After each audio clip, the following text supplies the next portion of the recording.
I love how this turned out, but I have a confession to make. Hey there, my name is Dee, and in this video I'm going to be drawing 2 of my subscribers' profile pictures. Up first we have Just Lunar. This is such a cute design and I was super excited to draw it myself. As usual, I start off with a digital sketch to get everything just right, and I finally figured out how to draw braids, so I was super happy about that because as you can see, the character has 2 braided hair loops. I'm pretty sure the barrette in her hair is a star, so I made the base of the clip be a little bit curved so it looks like a shooting star. Once the sketch is done, I transferred it to some Bristol board marker paper. I tape it down to some cardboard just in case of bleed through.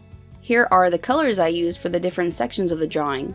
I'm using a mix of Spectrum Noir Illustrator markers and Master's Touch markers. All the stuff I use will be in the description if you want to check any of it out. Starting at the eyes, I use my darkest color at the top and blend down to a lighter color. I really like the eyelashes on this character because they're big and yellow. I tend to make my character's eyelashes black, so it was fun to change it up. And I used the darkest yellow for the pupils to keep it looking really soft.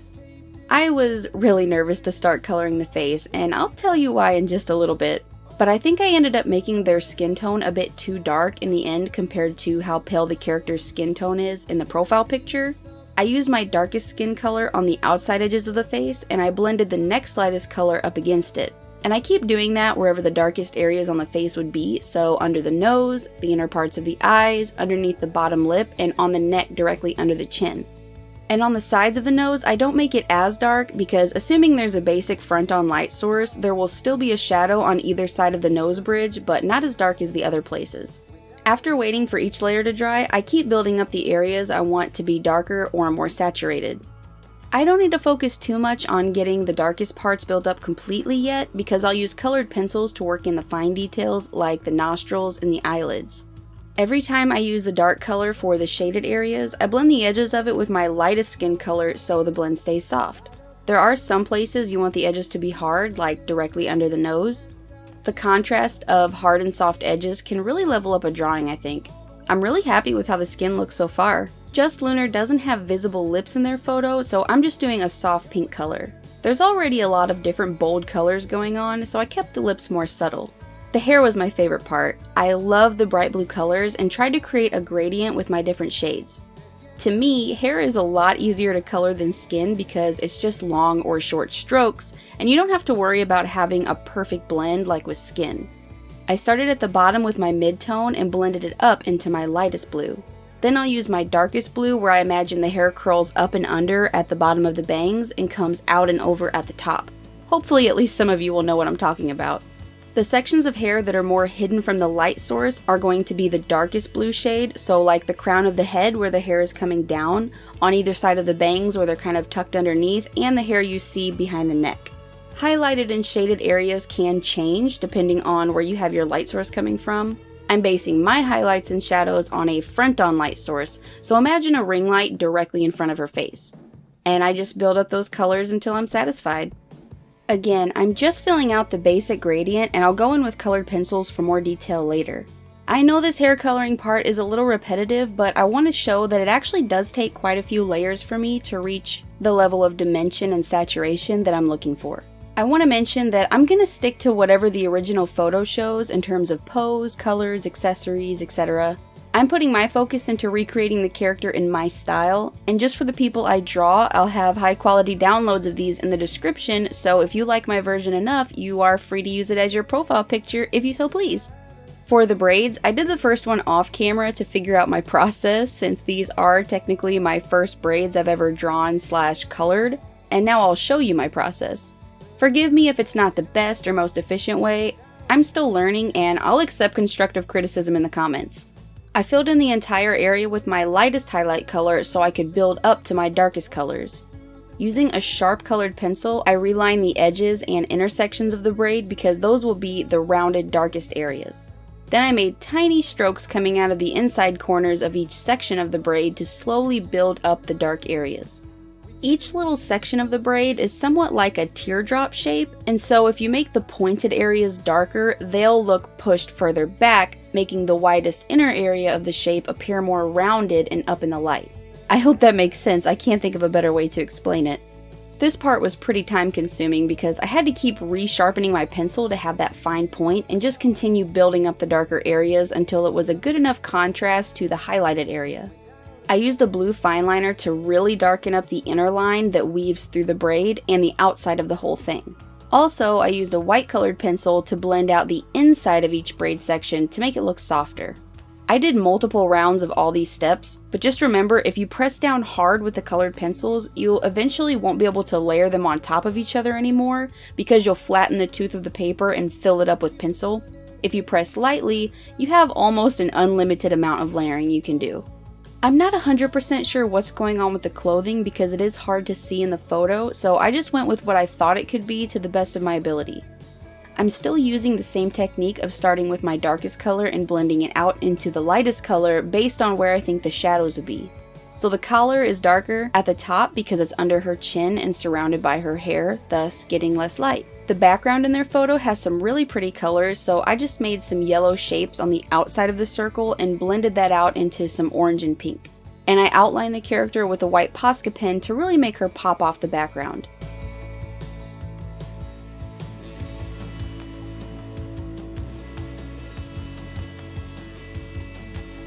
Technically, I could have stopped here, but I went in with the colored pencils to really bring out some shadows on her face and some hair strands.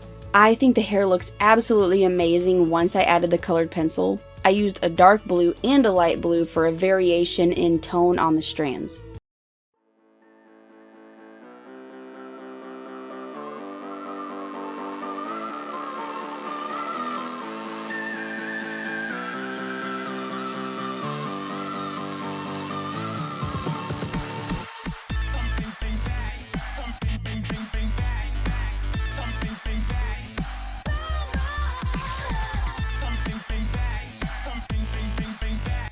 Here I'm using my son's snack bowl that just happens to be the perfect size circle for our border outline.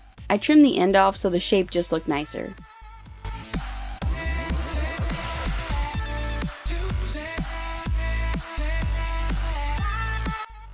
Now, I love how this turned out. Like, I'm really happy with it. But I have a confession to make.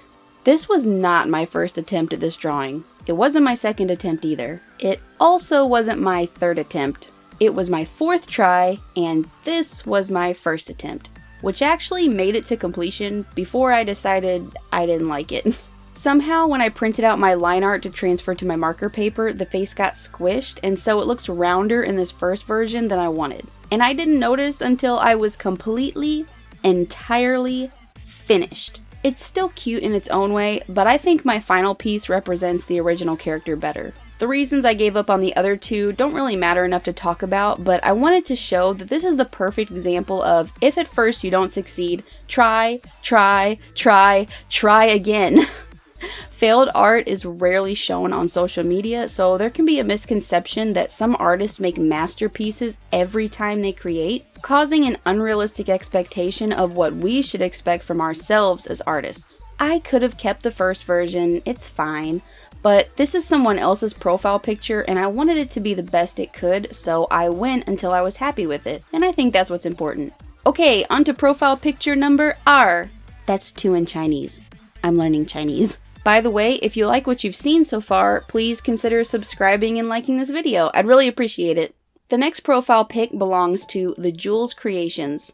I love the simple color palette in this image and her absolutely adorable expression. I did all the same steps with this drawing as I did the first one, minus the 3 failed attempts. I nailed this one first try. Pow, wham, kazap. First try. Something that happened with a previous failure was I smudged the graphite with the marker and it was unfixable, so this time I'm lightening my sketch before I color it in. Again, here are the colors I chose for the different sections of the drawing.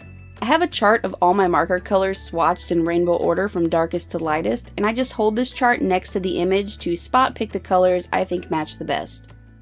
So yeah, all my steps are the same as far as the order in which I put down the colors, and I have to say, I absolutely love the way this one turns out in the end. I think it's one of the cutest drawings I've ever done. I really hope you all like it, but especially the Jules Creations. And Just Lunar for their picture, of course. Another thing I thought of was that I hope these people are still subscribed to me when this comes out because that could be awkward. Either way, I love their profile pictures and was happy to draw them in my style. I also chose these two on my own before announcing that I was starting this as a series. Now I have multiple requests of people who want me to draw their profile pictures, so I've securely locked them in as subscribers until I draw them. Just kidding. The profile pictures I'm going to do in my style should preferably be of a character, so a human or an animal. The details of the character should be easy for me to interpret in the photo so I can easily recreate it. If your profile pic is not of a character but you really like it, don't feel pressured to change it just so I'll draw it. I will also be starting a series of drawing your OCs, which is original characters. Leave a comment below if you'd like me to redraw your picture in my style, and I will make them available for free to use as your profile picture if you'd like.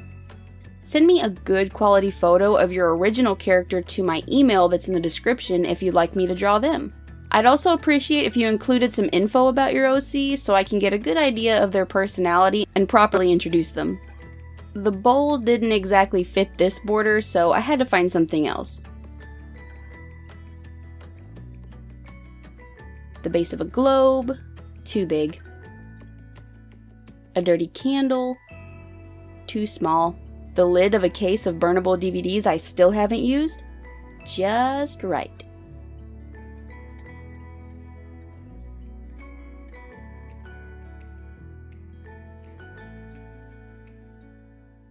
I did forget the S at the end of creations, but I did add it on later once I realized. Sorry, Jules. The shy smile on this character is too cute.